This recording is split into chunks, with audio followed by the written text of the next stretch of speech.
Cricket का जन्म England में 500 साल पहले अलग अलग नियमों के तहत खेले जा रहे गेंद और डंडे के खेलों से हुआ था। बैट अंग्रेजी का एक पुराना शब्द है जिसका सीधा अर्थ है डंडा या कुंदा। 17वीं सदी में एक खेल के रूप में क्रिकेट की आम पहचान बन चुकी थी और यह इतना लोकप्रिय हो चुका था कि रविवार को चर्च न जाकर मैच खेलने के लिए इसके दीवानों पर जुर्माना तक लगाया जाता था। 18वीं सदी के मध्य तक बल्ले की बनावट हॉकी स्टिक की तरह नीचे से मुड़ी हुई होती थी। इसकी सीधी सी वजह यह थी कि उस समय बॉल को लुढ़काकर अंडर आर्म फेंका जाता था और बैट के निचले सिरे का घुमाव बल्लेबाज को गेंद से संपर्क साधने में मदद करता था। इंग्लैंड के गांव से उठकर यह खेल कैसे और कब बड़े शहरों के विशाल स्टेडियम्स में खेला जाने वाला आधुनिक खेल बन गया, यह इतिहास का एक दिलचस्प विषय है। दक्षिण पूर्व इंग्लैंड में खोजा गया यह गेंद और डंडे का खेल आखिर भारतीय उपमहाद्वीप का जुनून कैसे बन गया। इस खेल की कहानी इसलिए भी दिलचस्प है क्योंकि एक ओर जहां उपनिवेशवाद और राष्ट्रवाद की बड़ी कहानी इससे जुड़ी है, तो दूसरी ओर धर्म व जाति की राजनीति ने भी एक हद तक इसका स्वरूप गढ़ा। क्रिकेट की एक दिलचस्प खासियत यह है कि पिच की लंबाई तो 22 गज होती है, पर मैदान का आकार और प्रकार एक सा नहीं होता। हॉकी, फुटबॉल जैसे दूसरे खेलों में मैदान के आयाम तय होते हैं, वहीं क्रिकेट में इनका कोई आयाम तय नहीं है। एडिलेड ओवल की तरह मैदान अंडाकार हो सकता है तो चेन्नई के चेपॉक की तरह लगभग गोल भी। मेलबर्न क्रिकेट ग्राउंड में छक्का लगाने के लिए गेंद को काफी दूरी तय करनी पड़ती है, जबकि दिल्ली के फिरोज शाह कोटला में थोड़े प्रयास में ही गेंद सीमा रेखा के पार चली जाती है। कायदे कानून में बंधने वाले खेलों में क्रिकेट का नंबर अव्वल था, यानी सॉकर व हॉकी जैसे बाकी खेलों के मुकाबले क्रिकेट ने सबसे पहले अपने लिए नियम बनाए और वर्दियां भी अपनाई। क्रिकेट के कानून सबसे पहले साल 1744 में लिखे गए थे। उनके मुताबिक दोनों टीमों के कप्तान 2 अंपायर चुनेंगे जिन्हें किसी भी विवाद को निपटाने का अंतिम अधिकार होगा। स्टंप 22 इंच ऊंचे होंगे, उनके बीच की गिल्लियां 6 इंच की, गेंद का वजन 5 से 6 औंस के बीच होगा और स्टंप्स के बीच की दूरी 22 गज होगी। उस समय बल्ले के रूप व आकार पर कोई पाबंदी नहीं थी। आगे चलकर दुनिया का पहला क्रिकेट क्लब हैम्बल्डन में 1760 के दशक में बना और मैरीलीबोन क्रिकेट क्लब यानी एमसीसी की स्थापना 1787 में हुई। इसके अगले साल ही एमसीसी ने क्रिकेट के नियमों में सुधार किए और उनका अभिभावक बन बैठा। एमसीसी के सुधारों के कारण अब खेल में कई सारे बदलाव आ गए, जिन्हें 18वीं सदी के दूसरे हिस्से में लागू किया गया। 1760 और 70 के दशक में जमीन पर लुढ़काने की जगह गेंद को हवा में लहराकर आगे पटकने का चलन हो गया था। इससे गेंदबाजों को गेंद की लंबाई का विकल्प तो मिला ही, अब वे हवा में भी चकमा दे सकते थे और पहले से कहीं तेज गेंदें फेंक सकते थे। इससे स्पिन और स्विंग के लिए नए दरवाजे खुल गए। जवाब में बल्लेबाजों को अपनी टाइमिंग व शॉट सिलेक्शन पर महारत हासिल करनी थी। एक नतीजा तो फौरन यह हुआ कि मुड़े हुए बल्ले की जगह सीधे बल्ले ने ले ली। इन सब बदलावों की वजह से हुनर व तकनीक महत्वपूर्ण हो गए, जबकि ऊबड़ खाबड़ मैदान या शुद्ध ताकत की भूमिका कम हो गई। गेंद का वजन अब 5.5 से 6.25 औंस तक हो गया और बल्ले की चौड़ाई 4 इंच कर दी गई। यह तब हुआ जब एक बल्लेबाज ने अपनी पूरी पारी विकेट जितने चौड़े बल्ले से खेल डाली थी। पहला लेग बिफोर विकेट नियम 1774 में प्रकाशित हुआ। लगभग उसी समय तीसरे स्टंप का भी चलन हुआ। 1780 तक बड़े मैचों की अवधि 3 दिन तक हो गई थी और इसी साल 6 सीम वाली क्रिकेट बॉल भी सामने आई। 19वीं सदी में ढेर सारे बदलाव हुए। वाइड बॉल का नियम लागू हुआ, गेंद का सटीक व्यास तय किया गया, चोट से बचाने के लिए पैड और दस्तानों का इस्तेमाल होने लगा। बाउंड्री की शुरुआत हुई, जबकि इससे पहले हर रन दौड़कर लेना पड़ता था। और सबसे अहम बात, ओवर आर्म बॉलिंग कानूनी ठहराई गई। क्रिकेट के मैदान के आकार का अस्पष्ट होना उसकी ग्रामीण शुरुआत का सबूत है। क्रिकेट मूलतः गांव के कॉमन्स में खेला जाता था। कॉमन्स में ऐसे सार्वजनिक और खुले मैदान थे जिन पर पूरे समुदाय का साझा अधिकार होता था। कॉमन्स का आकार हर एक गांव में अलग अलग होता था, इसीलिए ना तो बाउंड्री तय थी और ना ही चौके। जब गेंद भीड़ में घुस जाती तो लोग क्षेत्र रक्षक या फील्डर के लिए रास्ता बना देते थे ताकि वह आकर गेंद वापस ले जाए। जब सीमा रेखा क्रिकेट के नियमों का हिस्सा बनी, तब भी विकेट से उसकी दूरी तय नहीं की गई। नियम सिर्फ यह कहता है कि अंपायर दोनों कप्तानों से सलाह करके खेल के इलाके की सीमा तय करेगा। इंग्लैंड में क्रिकेट के आयोजन पर अंग्रेजी समाज की छाप साफ है। अमीरों को जो मजे के लिए क्रिकेट खेलते थे शौकिया खिलाड़ी कहा गया, और अपनी रोजी रोटी के लिए खेलने वाले गरीबों को पेशेवर यानी प्रोफेशनल कहा गया। अमीर शौकिया दो कारणों से थे। एक, यह खेल उनके लिए एक तरह का मनोरंजन था, खेलने के आनंद के लिए, न कि पैसे के लिए खेलना नवाबी ठाट की निशानी थी। दूसरा, खेल में अमीरों को लुभा सकने लायक पैसा भी नहीं था। पेशेवर खिलाड़ियों का मेहनताना वजीफा, चंदे या गेट पर इकट्ठा किए गए पैसों से तय किया जाता था। सीजनल होने के कारण खेल से साल भर का रोजगार तो नहीं मिल सकता था। जाड़े के महीनों यानी ऑफ सीजन में ज्यादातर पेशेवर खिलाड़ी खदानों में काम करते थे या कहीं और मजदूरी करते थे। शौकीनों की सामाजिक श्रेष्ठता क्रिकेट की परंपरा का हिस्सा बन गई। शौकीनों को जहां जेंटलमैन की उपाधि दी गई तो पेशेवरों को खिलाड़ी या प्लेयर्स की उपाधि दी गई।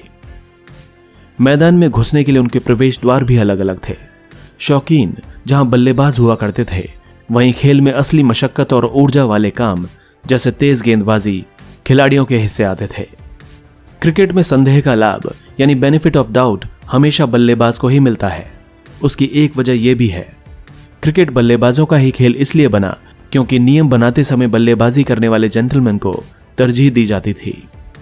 शौकिया खिलाड़ियों की सामाजिक श्रेष्ठता का ही नतीजा था कि टीम का कप्तान पारंपरिक तौर पर बल्लेबाज ही होता था।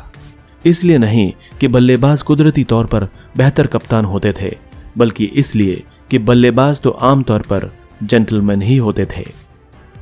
चाहे क्लब की टीम हो या राष्ट्रीय टीम, कप्तान तो शौकिया खिलाड़ी ही होता था।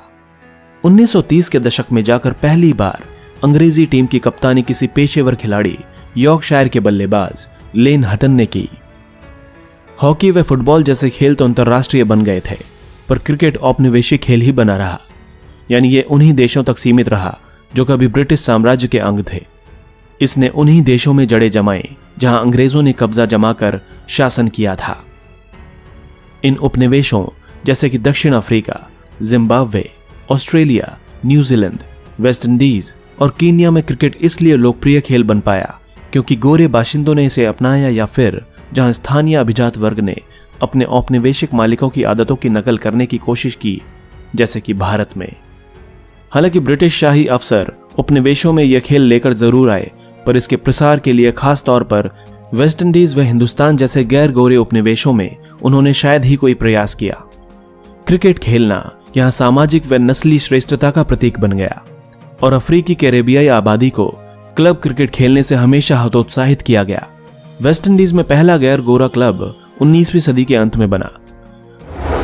भारत में क्रिकेट की शुरुआत। औपनिवेशिक भारत में क्रिकेट नस्ल व धर्म के आधार पर संगठित था। भारत में क्रिकेट का पहला सबूत हमें 1721 में मिलता है, जो अंग्रेज जहाजियों द्वारा कैम्बे में खेले गए मैच का ब्यौरा है। पहला भारतीय क्लब कलकत्ता क्लब 1792 में बना। पूरी 18वीं सदी के दौरान क्रिकेट भारत में सिर्फ अंग्रेजों द्वारा और उनके क्लबों व जिमखानों में खेले जाने वाला खेल था। उस समय हिंदुस्तानियों को इस खेल के लायक नहीं समझा जाता था और ना ही उनसे खेलने की उम्मीद की जाती थी। भारत में क्रिकेट की शुरुआत का श्रेय बंबई के जरतुश्तियों यानी पारसियों के छोटे से समुदाय को जाता है। व्यापार के चलते सबसे पहले अंग्रेजों के संपर्क में आए और पश्चिमीकृत होने वाले पहले भारतीय समुदाय के रूप में पारसियों ने 1848 में पहले क्रिकेट क्लब की स्थापना बंबई में की, जिसका नाम था ओरिएंटल क्रिकेट क्लब। पारसी क्लबों के स्पॉन्सर और फाइनेंसर थे टाटा व वाडिया जैसे पारसी व्यवसायी। क्रिकेट खेलने वाले घमंडी अंग्रेजों ने उत्साही पारसियों की कोई मदद नहीं की। उल्टे गोरों के बॉम्बे जिमखाना क्लब और पारसी क्रिकेटरों के बीच पार्क के इस्तेमाल को लेकर एक झगड़ा भी हुआ। पारसियों ने शिकायत की कि बॉम्बे जिमखाना की पोलो टीम के घोड़ों द्वारा रौंदे जाने के बाद मैदान क्रिकेट खेलने लायक नहीं रह गया। जब यह साफ हो गया कि औपनिवेशिक अधिकारी अपने देशवासियों का पक्ष ले रहे हैं, तो पारसियों ने क्रिकेट खेलने के लिए अपना खुद का जिमखाना बनाया। पर पारसियों व नस्लवादी बॉम्बे जिमखाना के बीच की इस स्पर्धा का अंत अच्छा हुआ। पारसियों की एक टीम ने बॉम्बे जिमखाना को 1889 में हरा दिया। यह भारतीय राष्ट्रीय कांग्रेस की स्थापना के 4 साल बाद हुआ था। और दिलचस्प बात यह है कि इस संस्था के मूल नेताओं में से एक दादा भाई नौरोजी थे, जो अपने वक्त के महान राजनेता व बुद्धिजीवी थे। दादा भाई नौरोजी भी पारसी ही थे। पारसी जिमखाना क्लब की स्थापना ने जैसे एक नई परंपरा की शुरुआत की। दूसरे भारतीयों ने भी धर्म के आधार पर क्लब बनाने चालू कर दिए। हिंदू व मुस्लिम दोनों ही 1890 के दशक में हिंदू व इस्लाम जिमखाना के लिए पैसे इकट्ठे करते दिखाई दिए। ब्रिटिश औपनिवेशिक भारत को राष्ट्र नहीं मानते थे। उनके लिए तो ये जातियों, नस्लों व धर्मों के लोगों का एक समूह था जिन्हें उन्होंने उपमहाद्वीप के स्तर पर एकीकृत किया था। 19वीं सदी के अंत में कई हिंदुस्तानी संस्थाएं व आंदोलन जाति व धर्म के आधार पर ही बने थे। औपनिवेशिक हिंदुस्तान में सबसे मशहूर क्रिकेट टूर्नामेंट खेलने वाली टीमें क्षेत्र के आधार पर नहीं बनती थीं, जैसा कि आजकल रणजी ट्रॉफी में होता है, बल्कि धार्मिक समुदायों की बनती थीं। इस टूर्नामेंट को शुरू में क्वाड्रेंगुलर या चतुष्कोणीय कहा गया, क्योंकि इसमें 4 टीमें यूरोपीय, पारसी, हिंदू व मुसलमान खेलती थीं। बाद में यह पेंटाग्युलर या 5 कोणीय हो गया और द रेस्ट नाम की नई टीम में भारतीय ईसाई जैसे बचे खुचे समुदायों को शामिल किया गया। मिसाल के तौर पर विजय हजारे जो ईसाई थे, द रेस्ट के लिए खेलते थे। पत्रकारों, क्रिकेटरों व राजनेताओं ने 1930 और 40 के दशक तक इस पंचकोणीय टूर्नामेंट की नस्लवादी व सांप्रदायिक बुनियाद पर सवाल उठाने शुरू कर दिए थे। उनका मानना था कि ऐसे समय में जब राष्ट्रवादी हिंदुस्तानी अवाम को एकजुट करना चाह रहे थे, इस टूर्नामेंट का क्या तुक था। इसके विपरीत क्षेत्र आधारित नेशनल क्रिकेट चैंपियनशिप नामक एक नए टूर्नामेंट का आयोजन शुरू हुआ, जिसे बाद में रणजी ट्रॉफी का नाम दिया गया। लेकिन पंचकोणीय टूर्नामेंट की जगह लेने के लिए इसे आजादी का इंतजार करना पड़ा। पंचकोणीय टूर्नामेंट की नींव में ब्रिटिश सरकार की फूट डालो शासन करो की नीति थी। यह एक औपनिवेशिक टूर्नामेंट था जो ब्रिटिश राज के साथ ही खत्म हो गया। दोस्तों, अगर आपको हमारा वीडियो अच्छा लगा तो प्लीज लाइक करें, शेयर करें और कमेंट करें, और हमारे चैनल हिस्टोरिक हिंदी को सब्सक्राइब करना ना भूलें ताकि हमारी हर नई वीडियो की अपडेट आपको मिलती रहे। धन्यवाद।